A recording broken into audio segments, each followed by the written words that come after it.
आज के इस पंचशील बौद्ध विहार रायगांव के आज के महिला दिवस के सम्मेलन में कायम के उत्सव में आप सभी यहाँ पर आए, सभी को शुक्रिया, धन्यवाद, जय भीम।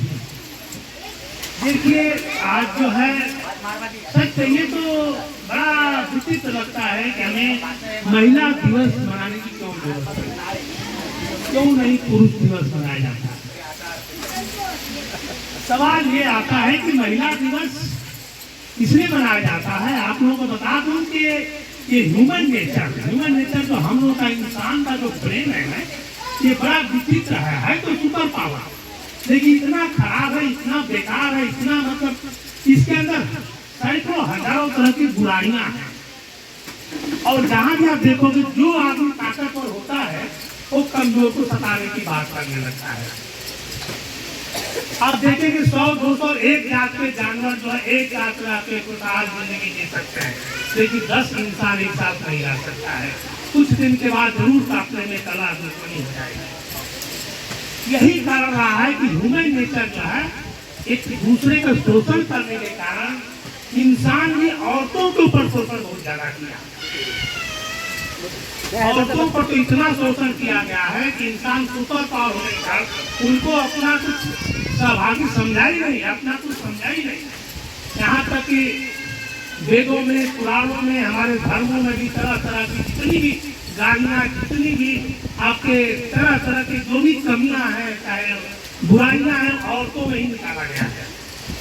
ये बहुत बड़ा दुर्भाग्य रहा है। और औरतों को यहाँ तक देखिए कि आप महाभारत काल में देखेंगे तो अपने ही परिवार से द्रौपदी का चीड़ हो रहा है। औरत तो जुआ में खेल जा रहे हैं, जुआ में हार रहे हैं। कृष्ण भगवान मानते हैं औरत को कपड़ा उठा करके पेड़ पर चढ़ते उनको चढ़ा रहे हैं। महाभारत में गीता की हालत है। आप जाइए फिर रामचरित मानस में, धर्म पुस्तकों में रामचंद्र सीता के शंका कर रहे हैं, उससे अग्नि परीक्षा कर रहे हैं, फिर जंगल में छोड़ दे रहे हैं। तो ये हमारे जो हजारों साल से एक पुरुष प्रधान जो है, ये औरतों को बराबर छोटा, अपने से कमजोर, अपने से उनको तरह तरह की बुराइयां निकाल करके बराबर अपने को हावी बना है। यहाँ तक कि आपको रामचरित मानस में लिखा कि औरतों में 8 अवगुण है। क्या क्या नहीं लिखा गया है, आप बहुत तंग आ जाओगे।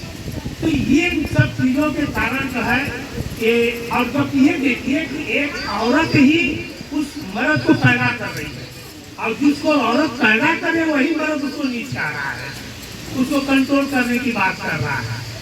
यहाँ तक लिखा है कि अगर लड़की छोटी है तो बाप के अधीन रहेगी, गुलाम रहेगी। अगर शादीशुदा हो गई तो पति के गुलाम रहेगी।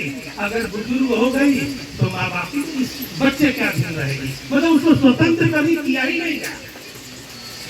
और कई चीजें हैं, देखिए आप प्राकृतिक रूप में जाएंगे तो बड़ा विचित्र, औरत जो काम कर सकती है, मैं देखिए आज बता रहा हूँ आपको, आपने को गर्व महसूस करिए।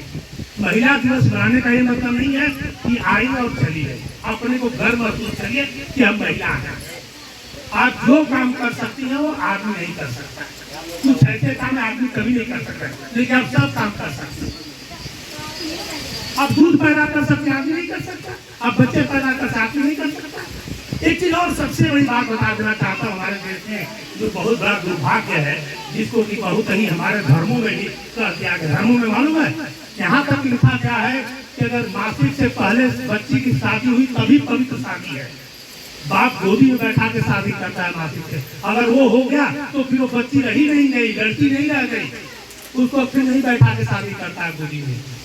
कितनी तरह की जो है गलत चीजें, गलत भ्रामियां फैलाई गई है।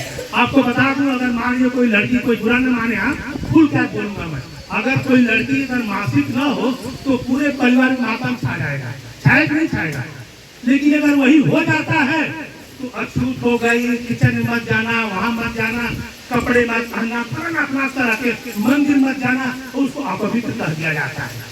ये कौन किया, किसने किया, क्यों किया, ये बड़ा सोचने की बात है। हर तरह से उसको कलंगी तक पानी किया गया। आपको बता दूं, मासिक में ब्लड होता है, वो बच्चे का खाना होता है, वो बच्चे का दूध है। यही लोगों को नहीं पता, वो बहुत पवित्र है। उसको हमने अशुद्ध बना दिया। अगर वही पैदा ना हो तो बच्चा पेट में पैदा नहीं हो सकता है। मासी का जो खून होता है बच्चे का खाना होता है, दूध होता है, लेकिन हमारे लोग जो है उसको अपवित्र बना के क्या क्या नहीं कर डाला है। इसलिए आप लोगों को बता देना, तो कभी भी इसको यही नहीं, मैं देखा हूँ बहुत सी जगह पर, विदेशों में भी कई जगह पहला होता है बच्चे का मासिक, तो खुशियां मनाई जाती हैं, लड्डू खिलाए जाते हैं, त्योहार के तरह में बच्ची का स्वागत किया जाता है। अरे बच्ची में स्थित्व का पैदा हुआ है, नहीं हुआ, लेकिन यहाँ तो उसको ढका जाता है, गलत चीज कहा जाता है। तो मैं यही कहूँगा कि आज अब तो हम एक वैज्ञानिक रूप जा रहे हैं, सक्रिय हो रहे हैं, विदेशों में जा रहे हैं, चंद्रमा पर जा रहे हैं, हर लड़कियां औरतें जो है पायलट बन रही हैं, अंतरिक्ष में जा रही हैं। तो इन सब चीज़ों को प्रक्रिया जो हमारे देवों में, पुराणों में, चाहे हमारे धर्म व्यवस्था में इंसान ने जो पैदा करके रखा है आपके अंदर, आपके दिमाग में, उसको आप दूर करिए। अब खुद के बोलिए, अपने परिवार में बोलिए, ये बातें नहीं ना होनी चाहिए। ये सब बच्चों को भी समझाइए, अपने भी समझिए। और आज मैं चाह रहा हूँ कि इस पर ज़्यादा न बोल करके सबसे बड़ी चीज करके आज महिला दिवस पर हम लोग जो है सावित्रीबाई फुले को भी याद करते हैं। इसलिए आज हम उस महिला को भी नमन करता हूँ जिसने की पहली बार जो है शिक्षा का, देखिए अब ये भी बता दूँ कि आपको पढ़ने लिखने का अधिकार था, शिक्षा का अधिकार कुछ भी नहीं था, सिर्फ और सिर्फ औरत को भोग विलास के वस्तु जो है वो समझा ही नहीं गया है, हमारे धर्मों में नहीं समझा गया है। तो कुछ लोग ऐसे हैं, सावित्रीबाई फुले ने महिलाओं को जागृत किया, बाबा साहब अम्बेडकर ने हिंदू कोड दिला करके महिलाओं का अधिकार दिया, संपत्ति में तरह तरह का बहुत से लोगों ने संघर्ष किया है। तो मैं चाह रहा हूँ कि उस संघर्ष को, जिन महापुरुषों ने संघर्ष को ला करके आपके मान सम्मान को बढ़ाया, अब आपकी ड्यूटी बनती है उसको बरकरार रखें, उसको जीवित रखें और महिला मंडल के जरिए उसको आगे बढ़ाएं। यही कहते हुए सभी को शुक्रिया, धन्यवाद, जय हिंद।